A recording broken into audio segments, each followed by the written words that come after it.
Hello learners, welcome back to our channel origin of success. So ఈ వీడియోలోనండి మనం ఏంటంటే Indian పాలిటీకి సంబంధించి ర్యాపిడ్ రివిజన్ అయితే మనం స్టార్ట్ చేస్తున్నామండి. సో అందులో భాగంగా నేను మొట్టమొదటిగా తీసుకున్నటువంటి టాపిక్ పౌరసత్వం, ఇండియన్ సిటిజన్షిప్ అనమాట.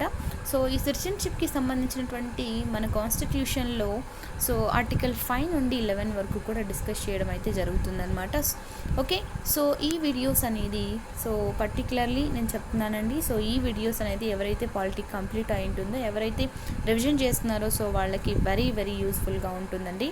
సో ఇక్కడ ఏంటంటే మనము ఇన్ డీటెయిల్గా చెప్పుకోవట్లేదన్నమాట. సో ఏదైతే మనకి ఇంపార్టెంట్ పాయింట్స్ ఉన్నాయి అవన్నీ కవర్ చేస్తూ వెళ్తున్నాం అనమాట. సో నేను ఇక్కడ ఎలా చేశానంటే ఒక 3 టాపిక్స్ తీసుకున్నాండి. ఆ 3 టాపిక్స్ని డివైడ్ చేసి అందులో ఉన్నటువంటి ప్రొవిజన్స్ ఇక్కడ లిస్ట్ అవుట్ చేయడం జరిగిందనమాట. So each and every provision కూడా మనకి చాలా చాలా ఇంపార్టెంట్ అనమాట. మనం గమనిస్తే కనుక 2019 అండ్ 2020లో మనకి సిఏఏ, సిటిజన్షిప్ అమెండ్మెంట్ యాక్ట్ అనేది వచ్చిందనమాట. సో అది చాలా వివాదాస్పదం అయిపోయిందనమాట.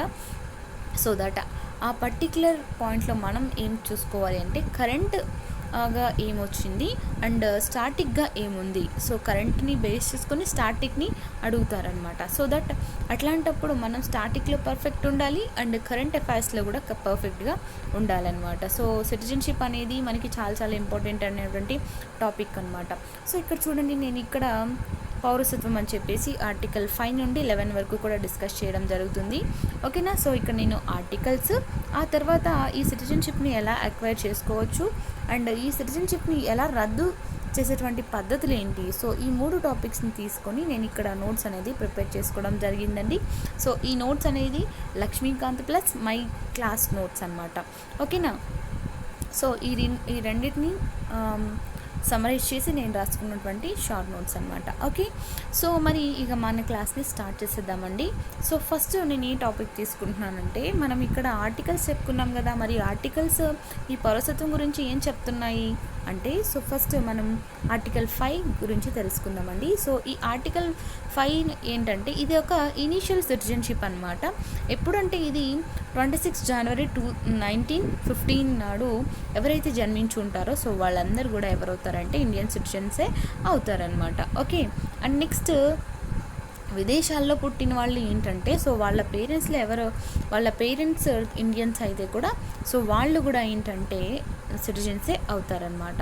అండ్ 26 జనవరి 1950 లోపు స్థిర నివాసం ఎవరైతే ఉంటారో ఆ స్థిర నివాసం కూడా ఎన్ని సంవత్సరాలు ఉంటాయి, 5 సంవత్సరాల స్థిర నివాసం ఎవరైతే ఉంటారో వాళ్ళందరూ కూడా ఏంటంటే ఇండియన్ సిటిజన్సే అవుతారనమాట. ఓకే, సో ఇది ఆర్టికల్ 5 అనేది. అండ్ ఆర్టికల్ 6 ఏం చెప్తుంది అంటే,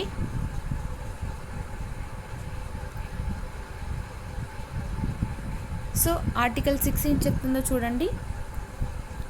పాకిస్తాన్ నుండి ఇండియాకి వలస వచ్చినటువంటి వాళ్ళ గురించి ఈ ఆర్టికల్ 6 అయితే మనకి చెప్తుందండి. సో మరి ఈ ఆర్టికల్ 6లో మనకి ఏవైనా ఇంపార్టెంట్ డేట్స్ ఉన్నాయంటే ఎస్ అండి, మనకి ఈ డేట్స్ అనేవి మనకి చాలా చాలా ఇంపార్టెంట్ అనమాట. సో ఎవరైతే 19 జూలై 1948 తేదీ ఎవరైతే వచ్చుంటారో వాళ్ళందరూ కూడా ఏంటంటే కమిషనరేట్ల వద్ద వాళ్ళు ఏంటంటే వాళ్ళ నేమ్ ఏదైతే ఉందో వాళ్ళు అది రిజిస్టర్ చేసుకోవాల్సి ఉంటుందన్నమాట. అంటే వాళ్ళు రిజిస్టర్ చేసుకునేటువంటి సమయానికి బ్యాక్ 6 మంత్స్ మన ఇండియాలో నివసించి ఉండాలన్నమాట. ఓకేనా. నెక్స్ట్ ఏంటండి, 7th ఆర్టికల్ ఏదైతే ఉందో ఇది వెరీ ఇంపార్టెంట్ అండి. ఓకే, ఎవరైతే మన భారతదేశం నుండి పాకిస్తాన్కి వెళ్ళుంటారో మళ్ళీ వాళ్ళు అక్కడ బతకలేక మళ్ళీ మన భారత్కి తిరిగి రావడం అన్నమాట. వాళ్ళ గురించి చెప్పేటువంటి ఆర్టికలే మనకి ఆర్టికల్ 7 అనమాట.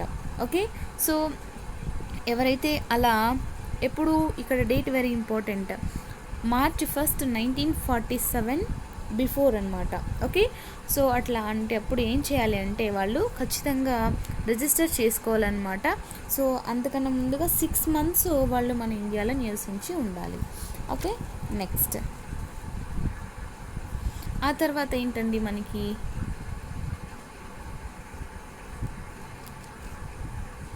నెక్స్ట్ నెక్స్ట్ ఏంటి ఆర్టికల్ 8 అనమాట.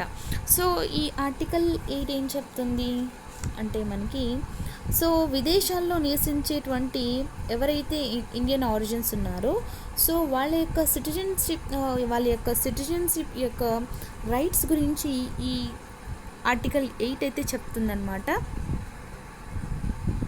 ఓకే, సో ఏంటంటే సో ఎవరైతే ఉంటారో సో వాళ్ళ పేరెంట్స్ ఉంటారు కదా, సో వాళ్ళ పేరెంట్స్ ఎవరో ఒకరు ఏంటంటే భారత సంతతికి చెంది ఉండాలన్నమాట. సో ఇది ఆర్టికల్ 8 అనేది మనకి చెప్తుంది. ఓకే, అండ్ నెక్స్ట్ ఏంటండి నెక్స్ట్ ఆర్టికల్ 9 అనమాట. సో ఏంటంటే ఇది స్వచ్ఛంద పౌరసత్వ రద్దు గురించి ఈ ఆర్టికల్ 9 అనేది చెప్తుంది. సో ఏంటంటే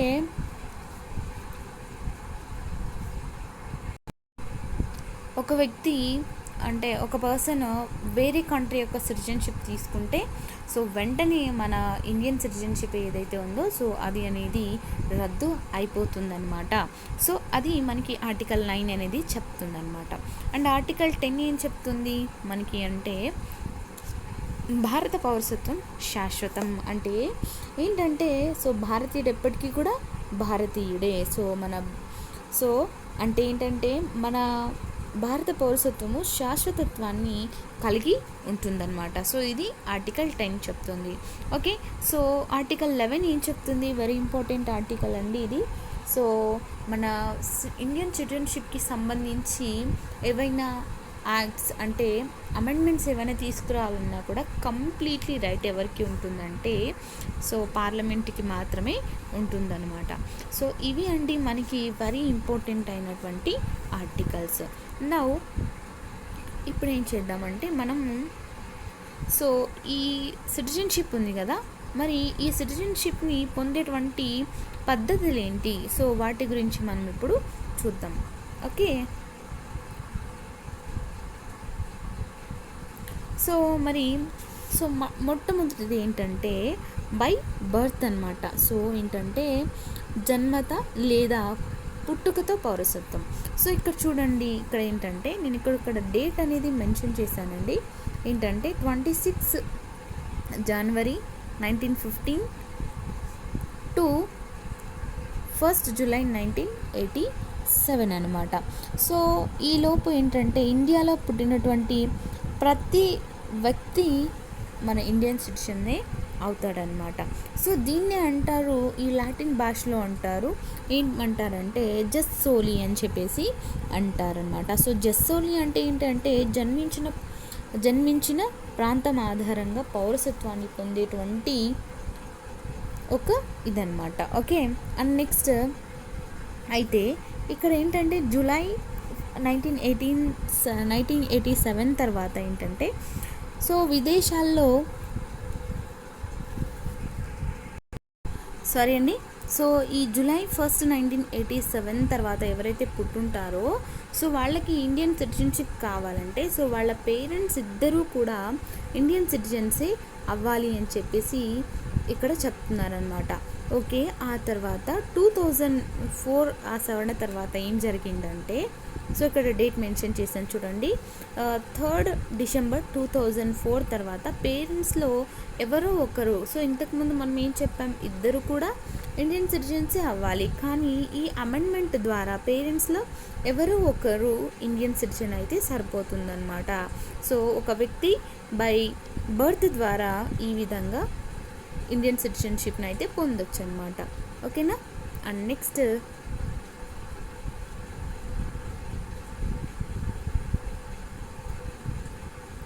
చూడండి.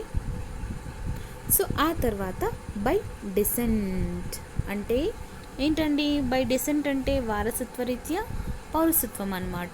సో ఇక్కడ చూడండి, నేను ఒక డేట్ మెన్షన్ చేశాను ఇక్కడ. సో 26 జనవరి 1950 టు ఏంటి 10th డిసెంబర్ 1992. ఓకే, సో వీళ్ళు ఏంటంటే సో ఈ డేట్ లోపు ఏంటంటే విదేశాల్లో వాళ్ళు పుట్టినప్పటికి కూడా సో వాళ్ళ డాడీ ఎవరైతే ఉంటారో, వాళ్ళ ఫాదర్ ఎవరైతే ఉంటారో సో వాళ్ళు ఇండియన్ సిటిజన్ అయితే కనుక సో వాళ్ళు పుట్టిన వాళ్ళు ఏమవుతారు, ఇండియన్ సిటిజన్ అవుతారనమాట. సో దీన్ని అంటారు జస్సాగ్వినస్ అని చెప్పేసి అంటారనమాట. సో ఏంటంటే జస్సాగ్వినస్ అంటే ఏంటంటే బ్లడ్ రిలేషన్ ద్వారా సిటిజన్షిప్ని పొందడం అనమాట.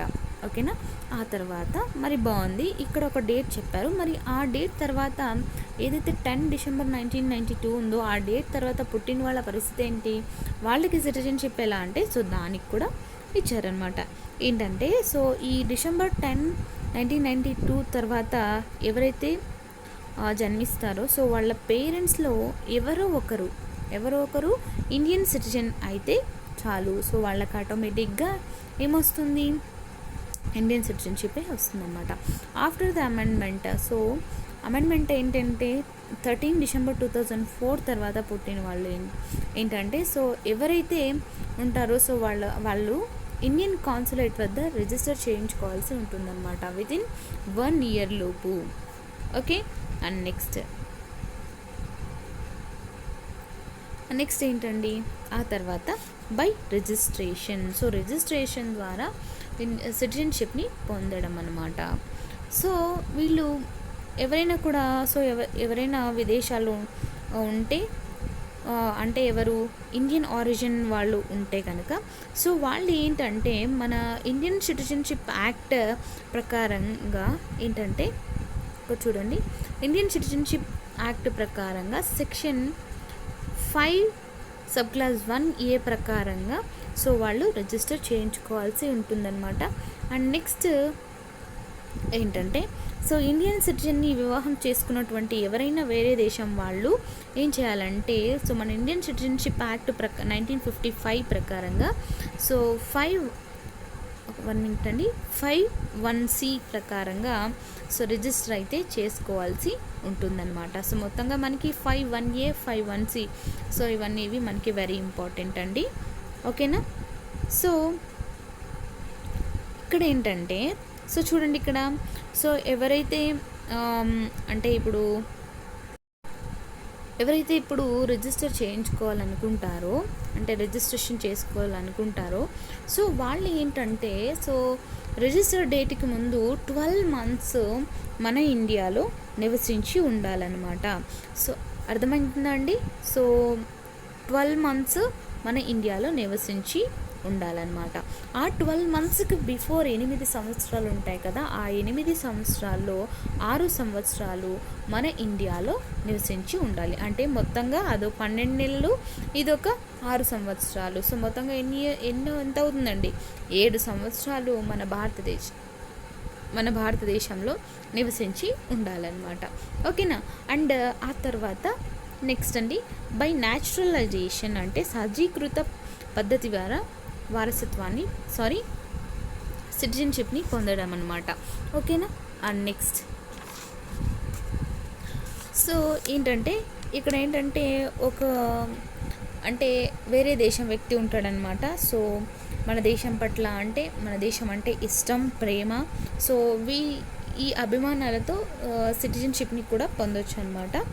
ఏంటంటే సో అతను ఏం చేయాలంటే రిజిస్టర్ అంటే అప్లై చేసుకోవాలన్నమాట. సో అతను అప్లై చేసే డేట్ ఏదైతే ఉందో సో అక్కడ నుండి వెనక్కి 12 నెలలు మన ఇండియాలో నివసించి ఉండాలన్నమాట. ఓకే. సో 12 నెలలు మన ఇండియాలో నివసించి ఉండాలి. ఆ 12 నెలల కంటే ముందు ఓకే. సో ఆ 12 నెలల కంటే ముందు ఏంటంటే ఈ 14 సంవత్సరాలు ఉన్నాయి కదా, సో ఈ 14 సంవత్సరాలలో ఎన్ని సంవత్సరాలు, 11 సంవత్సరాలు మన ఇండియాలో నివసించి ఉండాలన్నమాట. ఓకే. సో ఓకేనా. సో ఏదైతే వేరే దేశం వ్యక్తి ఎవరైతే ఉన్నారో సో అతనికి కూడా వాళ్ళ కంట్రీ యొక్క సిటిజన్షిప్ ఉండాలన్నమాట. సో అతను ఏం చేయాలంటే మన కంట్రీ యొక్క సిటిజన్షిప్ కావాలనుకుంటున్నాడు, బాగానే ఉంది, మరి వాళ్ళ కంట్రీ యొక్క సిటిజన్షిప్ ఉంది కదా దాన్ని వదులుకోవాలి. సో అలా వదులుకున్నట్టు ఒక అఫిడవిట్ అనేది ఇవ్వాల్సి ఉంటుందన్నమాట. ఓకే. సో మరి ఇంకా ఏంటి, మరి ఇతనికి ఉండాల్సినటువంటి ఇంకా క్వాలిఫికేషన్స్ ఏంటి అంటే మన భారత రాజ్యాంగంలో అంటే 8th షెడ్యూల్ ఉంది కదండి, ఆ 8th షెడ్యూల్లో 22 లాంగ్వేజెస్లో ఏదో ఒక భాషలో ఎక్స్పర్ట్ అయ్యి ఉండాలన్నమాట. ఓకే, సో ఇవి మనకి మెయిన్ ఇంపార్టెంట్ అయినటువంటి పాయింట్స్ అన్నమాట ఇందులో. ఓకే, సో నెక్స్ట్ ఏంటి, బై మెర్జ్ ఆఫ్ టెరిటరీస్ అంటే భూభాగాలను కలుపుకోవడం ద్వారా సో ఏంటంటే అక్కడున్న ప్రజలందరూ కూడా మన ఇండియన్ సిటిజన్సే అవుతారనమాట. ఓకేనా, సో నెక్స్ట్ సో ఇది మనకి పౌరసత్వాన్ని ఎలా మనం పొందొచ్చు అనేటువంటి పద్ధతులు అనమాట. అండ్ నెక్స్ట్ పౌరసత్వాన్ని వదులుకునేటువంటిదండి, సో అంటే రద్దు అనమాట, వెరీ ఇంపార్టెంట్. సో చూడండి ఇక్కడ బై రెన్యున్సియేషన్ అంటే పరిత్యాగం అనమాట. ఓకే, సో ఏంటంటే బై రెన్యున్సియేషన్ అంటే పరిత్యాగం. ఓకే, సో ఏంటంటే సో అతను ఒక ఇండియన్ సిటిజన్ ఉన్నాడండి. సో అతను స్వతహాగా తన ఇండియన్ సిటిజన్షిప్ అనేది వదులుకోవడం అనమాట. సో అలాంటి పరిస్థితుల్లో ఏంటంటే మన గవర్నమెంట్ ఆఫ్ ఇండియా అతని యొక్క సిటిజన్షిప్ని రద్దు చేస్తుందన్నమాట. ఓకేనా, ఆ తర్వాత ఏంటండి టర్మినేషన్ అంటే, సో ఏంటంటే ఈ టర్మినేషన్ అంటే ఏంటంటే సో ఎవరైతే వేరే కంట్రీ యొక్క పౌరసత్వాన్ని పొందుతారో సో అప్పుడు మన గవర్నమెంట్ ఆఫ్ ఇండియా అతని యొక్క ఇండియన్ సిటిజన్షిప్ ఏదైతే ఉందో సో దానిని రద్దు చేయడం జరుగుతుందన్నమాట. సో దానినే టర్మినేషన్ అని చెప్పేసి అంటారండి. ఓకే, ఆ తర్వాత డిప్రైవేషన్ అంటే అనివార్య తొలగింపు అన్నమాట. సో ఇక్కడ ఏంటంటే సో ఒక ఫారినర్ అంటే అతను ఏంటంటే అక్రమంగా మోసపూరితంగా మన ఇండియన్ సిటిజన్షిప్ని సంపాదించడం అన్నమాట. సో లేదా అంటే ఏంటంటే మన భారతదేశం యొక్క చిహ్నాలు కానీ లేదా మన ఫ్లాగ్ కానీ సో మన కాన్స్టిట్యూషన్ కానీ సో మన నేషనల్ యాంథమ్ ఏదైతే ఉందో సో వాటిని అతను ఏం చేసిన అగౌరవపరిచినప్పుడు సో అతని పౌరసత్వం అనేది రద్దు చేయడం జరుగుతుందన్నమాట. సో దీన్ని అంటారు డిప్రైవేషన్ అని చెప్పేసి అంటారనమాట. ఓకేనా, అండ్ నెక్స్ట్ ఇక్కడ చూడండి, సో ఆ తర్వాత మనకి ఇవి చాలా ఇంపార్టెంట్ అండి. అడిషనల్ ఇన్ఫర్మేషన్ మిస్లీనియస్లో ఇవి మనకు ప్రీవియస్ ఇయర్లో కూడా అడగడం జరిగిందండి. సో ఎమిగ్రీ అనమాట. సో ఏంటంటే ఏదైనా పొలిటికల్ రీజన్స్ వల్ల ఒక దేశం విడిచిపెట్టి మరో దేశానికి వెళ్ళడాన్ని ఎమిగ్రీ అని చెప్పేసి అంటారనమాట. రెఫ్యూజీ అంటే ఏంటంటే సో ఇప్పుడు కొన్ని పొలిటికల్స్ రీజన్స్ వల్ల ఏంటంటే ఒక దేశం వదిలి మరొక దేశానికి వలస వచ్చినటువంటి సిటిజన్స్ని ఏమంటారంటే రెఫ్యూజీస్ అని చెప్పేసి అంటాము. ఆ తర్వాత ఎక్స్పాట్రియేట్. సో ఈ ఎక్స్పాట్రియేట్ అంటే ఏంటంటే సో ఒక వ్యక్తి తను స్వచ్ఛందంగా వాలంటరీగా సో ఆ దేశాన్ని వదిలిపెట్టి వెళ్ళిపోవడం అనమాట. సో దీన్ని అంటారు ఎక్స్పాట్రియేట్ అని చెప్పేసి అంటారనమాట. సో ఆ తర్వాత గ్రీన్ కార్డ్ వెరీ ఇంపార్టెంట్ అండి. సో ఈ గ్రీన్ కార్డ్ ఏంటంటే సో అమెరికాలో అఫీషియల్గా ఏంటంటే పర్మనెంట్ సెటిల్మెంట్ కోసము అమెరికా గవర్నమెంట్ రిలీజ్ చేసేటువంటి ఒక అఫీషియల్ డాక్యుమెంట్ని మనం గ్రీన్ కార్డ్ అని చెప్పేసి అంటామన్నమాట. ఓకేనా అండి, సో ఇదండి మనకి ఈ 3 టాపిక్స్ గురించి డిస్కషన్ అనమాట. ఓకే, సో నెక్స్ట్ క్లాస్లో మనము ఇంకా రిమైనింగ్ టాపిక్స్ ఉన్నాయండి, అది చెప్పేసుకుందాం. ఓకేనా, థ్యాంక్ యూ అండి, thanks for watching, have a nice day.